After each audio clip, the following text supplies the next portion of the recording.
স্বাগত জানাচ্ছি সারা বিশ্বে ঘটে যাওয়া আলোচিত সব খবর নিয়ে ভোরের কাগজের প্রতিদিনের আয়োজনে। আর পুরো আয়োজনে আমি আপনাদের সাথে আছি কামরুজ্জামান আরিফ। শুরুতেই গাজা ইসরায়েল প্রসঙ্গ।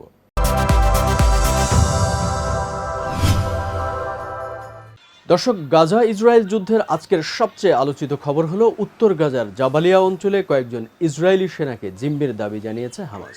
তবে প্রায় তাৎক্ষণিকভাবেই হামাসের এই দাবি প্রত্যাখ্যান করেছে ইসরায়েলি প্রতিরক্ষা বাহিনী আইটিএফ। রোববার হামাসের সশস্ত্র শাখা আল কাসেম ব্রিগেডের মুখপাত্র আবু উবাইদার বরাত দিয়ে এই তথ্য জানিয়েছে রয়টার্স। কাতারের গণমাধ্যম আল জাজিরা আবু উবাইদার রেকর্ড করা বার্তা প্রচার করে। বার্তায় তিনি বলেন, আমাদের যোদ্ধারা জায়োনিস্ট বাহিনীকে একটি সুড়ঙ্গের ভিতরে প্রবেশ করতে প্রলুব্ধ করে। এরপর তাদের উপর অতর্কিত হামলা চালানো হয়। তাদের সব সদস্য নিহত, আহত অথবা আটক হওয়ার পর আমাদের যোদ্ধারা অভিযান শেষ করে। কতজন ইসরায়েলি সেনাকে জিম্মি করা হয়েছে সে বিষয়ে বিস্তারিত কিছুই জানায়নি আল কাসেম ব্রিগেডের মুখপাত্র। এমনকি এই দাবির পক্ষে কোনো প্রমাণও দেখাননি তারা।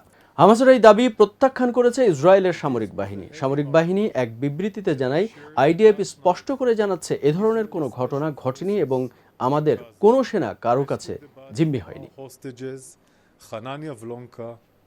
এদিকে ফিলিস্তিনের গাজায় যুদ্ধবিরতি নিয়ে আলোচনা আবার শুরু হওয়ার সম্ভাবনা বেড়েছে। যুদ্ধবিরতির আলোচনা শিগগিরই আবার শুরুর সম্ভাবনা বিষয়টি সম্পর্কে জানাশোনা আছে এমন এক কর্মকর্তা বলেছেন, আগামী সপ্তাহে আলোচনা আবার শুরু করার সিদ্ধান্ত হয়েছে। ইসরায়েলের গোয়েন্দা সংস্থা মোসাদের প্রধান, যুক্তরাষ্ট্রের কেন্দ্রীয় গোয়েন্দা সংস্থার প্রধান ও কাতারের প্রধানমন্ত্রীর সঙ্গে দেখা করার পরও এমন সিদ্ধান্ত হয়। নাম প্রকাশে অনিচ্ছুক এক কর্মকর্তা বলেছেন, আগামী সপ্তাহে মধ্যস্থতাকারী দেশগুলোর নেতৃত্বে নতুন প্রস্তাবের ভিত্তিতে আলোচনা শুরু করার বিষয়ে সিদ্ধান্ত হয়েছে। আলোচনায় মধ্যস্থতাকারী হিসেবে থাকছে মিশর ও কাতার। এই প্রক্রিয়ায় যুক্তরাষ্ট্রের সক্রিয় অংশগ্রহণ থাকবে। আগামী 28 মে মিশরের কায়রোতে আলোচনা আবার শুরু হবে বলে ইসরায়েলি গণমাধ্যমে খবর প্রকাশিত হয়েছে।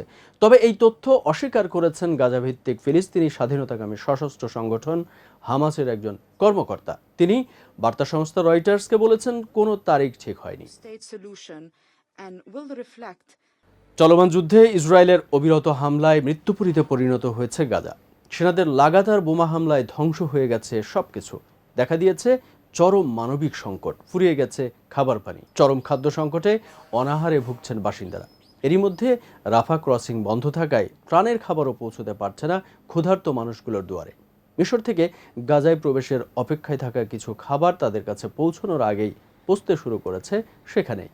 শনিবার রয়টার্সের খবরে বলা হয়েছে, রাফায় ইসরায়েলের আক্রমণ বাড়ার পর থেকে ত্রাণ সরবরাহের জন্য ট্রাক চলাচল বন্ধ রয়েছে। এতে 2 মাসেরও বেশি সময় ধরে আটকে রয়েছে বেশ কিছু খাবার সরবরাহের ট্রাক। সেখানেই পচে যাচ্ছে গাজার ত্রাণের খাবার। ইসরায়েলি সেনারা ক্রসিং দখলে নেওয়ার পর থেকে গাজায় ত্রাণ সরবরাহ কঠিন হয়ে পড়েছে। মাহমুদ হুসেন নামে একজন ট্রাক চালক জানিয়েছেন, 1 মাস ধরে তার গাড়িতে পণ্য বোঝাই করে রাখা হয়েছে। ধীরে ধীরে রোদে তা নষ্ট হয়ে যাচ্ছে। আপেল, ডিম, কলা, চিকেন এবং পনির সহ অনেক কিছুই পচে গেছে। কিছু খাদ্য সামগ্রী ফেলে দেওয়াও হচ্ছে, আবার কিছু খাবার সস্তায় বিক্রিও করা হচ্ছে বলে জানান তিনি। অন্যদিকে ফিলিস্তিনের গাজার রাফা শহরে হামলা বন্ধে আন্তর্জাতিক বিচার আদালতের আদেশকে নৈতিকভাবে অগ্রহণযোগ্য বলল দখলদার ইসরায়েল। সেই সঙ্গে এই রায়কে জঘন্য ও বিরক্তিকর বলে মন্তব্য করেছেন দেশটি। তাছাড়া দখলদার বাহিনীর বিরুদ্ধে যে গণহত্যা চালানোর অভিযোগ করা হয়েছে তাও মিথ্যা বলে দাবি করছে ইসরায়েল। শুক্রবার ইসরায়েলকে ফিলিস্তিনের অবরুদ্ধ গাজা উপত্যকার রাফা শহরে হামলা বন্ধের আদেশ দেয় আন্তর্জাতিক বিচার আদালত। জাতিসংঘের সর্বোচ্চ এই আদালতের 15 বিচারকের একটি প্যানেল এই আদেশ দেন। এদিন আদালতের প্রধান বিচারপতি নোয়াব সালাম বলেন, রাফায় মানবিক পরিস্থিতির উন্নতি ঘটেনি, বরং আরও অবনতি ঘটেছে। বিশেষ করে সম্প্রতি রাফা থেকে যারা বাস্তুচ্যুত হয়েছে তাদের ঝুঁকি কমানোর জন্য ইসরায়েল যথেষ্ট পদক্ষেপ নিয়েছে বলে মনে হয় না। জাতিসংঘের জরুরি সহায়তা প্রধান বলেছেন, গাজায় ইসরায়েলের যুদ্ধ এমন একটি ট্র্যাজেডি যা ভাষায় প্রকাশ করা যায় না। এমন পরিস্থিতির অবশ্যই অবসান হওয়া উচিত। আন্তর্জাতিক আদালতের রায়কে তোয়াক্কা না করে রাফায় দক্ষিণ পূর্ব দিকে অগ্রসর হচ্ছে ইসরায়েলি বাহিনী। তাছাড়া আদালতের আদেশের পরপরই রাফায় হামলা চালায় ইসরায়েল।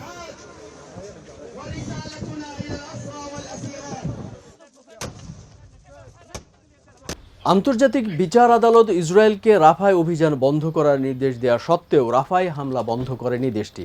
তাদের যুক্তি, জাতিসংঘের এই আদালতের রায় স্পষ্ট নয় এবং এই নির্দেশনায় রাফায় অভিযান বন্ধের কথা সরাসরি বলা হয়নি। শনিবার এই তথ্য জানিয়েছে ইসরায়েলি সংবাদ মাধ্যম টাইমস অব ইসরায়েল। বিশ্লেষকদের মতে দক্ষিণ আফ্রিকার যুদ্ধবিরতির দাবির বিপরীতে শুধু রাফায় হামলা বন্ধের একটি অস্পষ্ট রায় দিয়েছে আইসিজে, যার সুযোগ নিচ্ছে ইসরায়েল।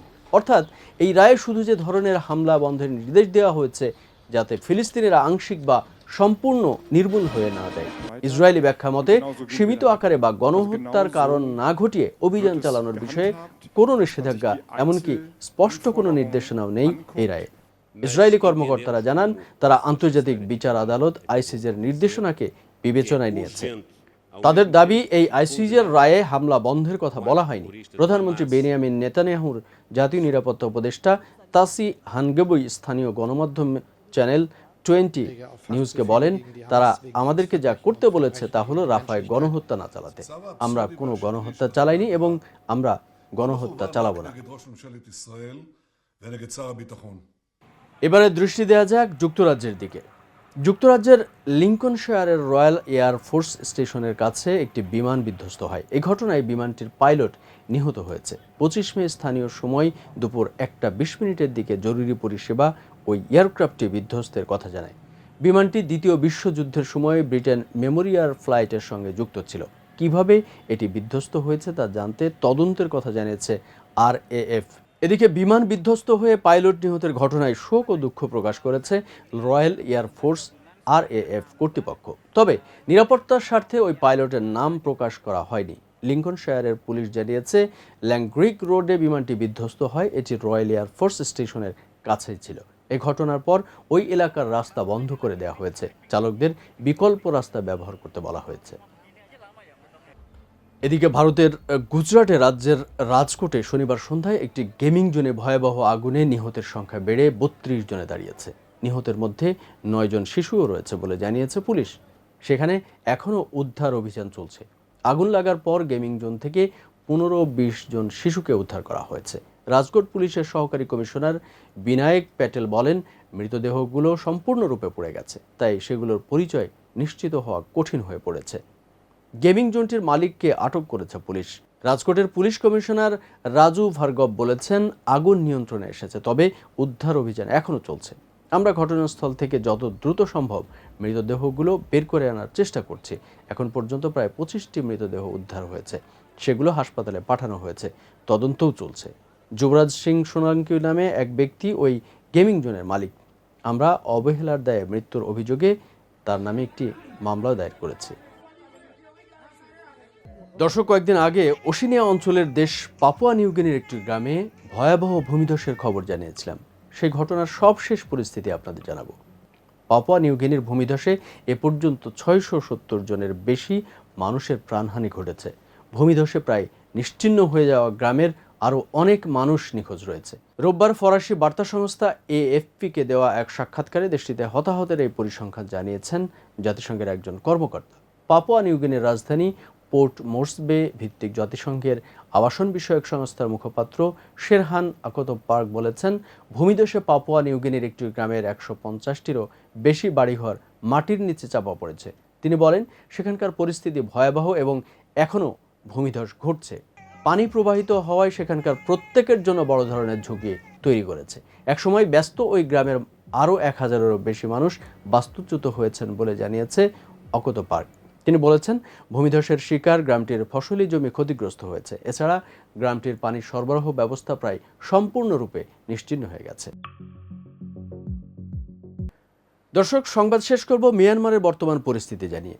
মিয়ানমারের পশ্চিমাঞ্চলীয় রাখাইন রাজ্যে নতুন করে সংঘাত সহিংসতা ছড়িয়ে পড়েছে। এই ঘটনায় স্থানীয় রোহিঙ্গা জাতিগোষ্ঠীর 45,000 মানুষ পালিয়ে গেছেন। হত্যা শিরোচ্ছেদের আতঙ্কের মধ্যেই রাখাইন ছেড়েছেন তারা। 25 মে এক প্রতিবেদনে এই তথ্য জানিয়েছেন সংবাদ মাধ্যম আল জাজিরা। প্রতিবেদনে বলা হয়েছে, মিয়ানমারের সংঘাত বিধ্বস্ত রাখাইন প্রদেশে ক্রমবর্ধমান সহিংসতার কারণে আরও 45,000 সংখ্যালঘু রোহিঙ্গা পালিয়ে যেতে বাধ্য হয়েছে বলে জাতিসংঘ সতর্ক করেছে। সংঘাত বিধ্বস্ত এই অঞ্চলে শিরোচ্ছেদ, হত্যা এবং সম্পত্তি পোড়ানোর অভিযোগের মধ্যেই এই তথ্য সামনে এলো। এর আগে গত বছরের নভেম্বরে আরাকান আর্মি নামে বিদ্রোহী সশস্ত্র গোষ্ঠী দেশটির ক্ষমতাসীন জান্তা সরকারের বাহিনীর বিরুদ্ধে আক্রমণ শুরু করে। এরপর থেকে রাখাইন প্রদেশটিতে ব্যাপক সংঘর্ষ চলছে। এছাড়া এই লড়াইয়ে 2021 সালে সামরিক অভ্যুত্থানের পর যুদ্ধবিরতিরও অবসান ঘটিয়েছে। প্রাণঘাতী এই লড়াইয়ে রাখাইনের মুসলিম সংখ্যালঘু গোষ্ঠীর সদস্যরা আটকে পড়েছেন। মূলত মুসলিমদের সেখানে দীর্ঘ সময় ধরেই বহিরাগত বলে মনে করা হয়ে থাকে। আরাকান আর্মি বলেছে তারা রাখাইনের জাতিগত রাখাইন জনগোষ্ঠীর অধিক স্বায়ত্তশাসনের দাবিতে লড়াই করছে। রাখাইনে বর্তমান নির্যাতিত সংখ্যালঘু রোহিঙ্গা মুসলিম সম্প্রদায়ের প্রায় 6 লাখ সদস্য রয়েছেন। 2017 সালে দেশটির সেনাবাহিনীর রক্তাক্ত অভিযানে লাখ লাখ রোহিঙ্গা রাখাইন থেকে পালিয়ে বাংলাদেশে আশ্রয় নেয়। এই ঘটনায় মিয়ানমারের সেনাবাহিনীর বিরুদ্ধে জাতিসংঘের গণহত্যা আদালতে মামলা চলছে। দর্শক, এই ছিল সারা বিশ্বে ঘটে যাওয়া উল্লেখযোগ্য কিছু খবর নিয়ে ভোরের কাগজের আজকের আয়োজন। যারা এতক্ষণ আমাদের সাথে ছিলেন তাদের অসংখ্য ধন্যবাদ। সারা বিশ্বের সব খবর সবার আগে জানতে সাথে থাকুন আমাদের ভোরের কাগজ ইউটিউব চ্যানেল ও ফেসবুক পেজে। ভালো থাকবেন সবাই। আল্লাহ হাফেজ।